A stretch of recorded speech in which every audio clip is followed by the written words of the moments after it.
Shalom mon frère, shalom ma soeur, sois béni, sois béni, sois béni. Vous savez, frères et sœurs, notre Dieu est tellement bon. Nous avons un bon Dieu. Comme j'aime si bien le dire, le diable est un mauvais diable et Dieu est un bon Dieu. Et la bonté de Dieu n'a pas de limite. Sa grandeur n'a pas de limite. Pourquoi Dieu est tellement grand? C'est parce qu'il est tellement amour. Parce qu'il nous aime tant. Il nous aime tellement. Frères et sœurs, aujourd'hui, je t'invite à t'arrêter sur ce sacrifice de Jésus. Lui, qui était homme, mais qui est mort pour toi. Imaginez un humain qui est cloué à la croix. Tout simplement par amour des hommes.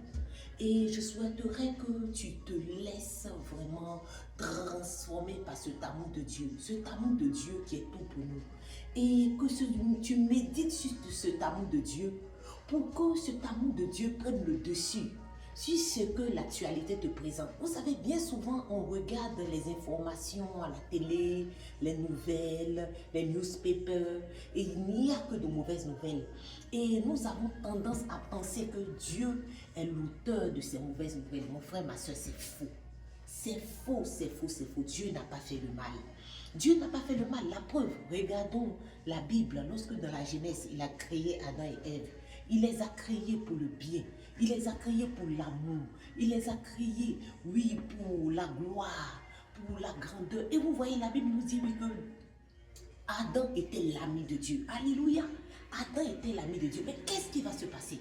Adam a vendu, oui, sa gloire au diable. Adam a échangé sa gloire avec le diable. Oui, à partir du moment où il est rentré dans le jeu du diable. Parce que le diable a dit à Adam, Dieu a-t-il vraiment dit? A-t-il vraiment dit? Mais qu'est-ce qui va se passer? Et le diable qui demande à Adam, Dieu a-t-il vraiment dit? Et Adam qui commence à douter de Dieu et qui échange sa gloire avec le diable. Parce qu'on verra dans la parole de Dieu, Jésus dira, oui, Jésus était en train de discuter avec Satan pendant la tentation dans le désert. Satan a dit à Jésus que je te donnerai tous ces royaumes parce qu'ils m'ont été donnés. C'est une grande révélation. Mais c'est tous ces royaumes qui avaient été donnés à Adam, il les a remis entre les mains du diable. Voilà pourquoi le diable peut sévir dans ce monde, il peut faire des catastrophes, il peut provoquer des malheurs, il peut provoquer des calamités pas possibles. Et cela pour te dire qu'effectivement, ce n'est pas Dieu qui est l'auteur de ces calamités. Il te faut plutôt revenir à l'amour de Dieu. Et cet amour de Dieu ne nous a pas lâchés, ne nous a pas abandonnés malgré la trahison d'Adam. Cet amour de Dieu s'est manifesté comment?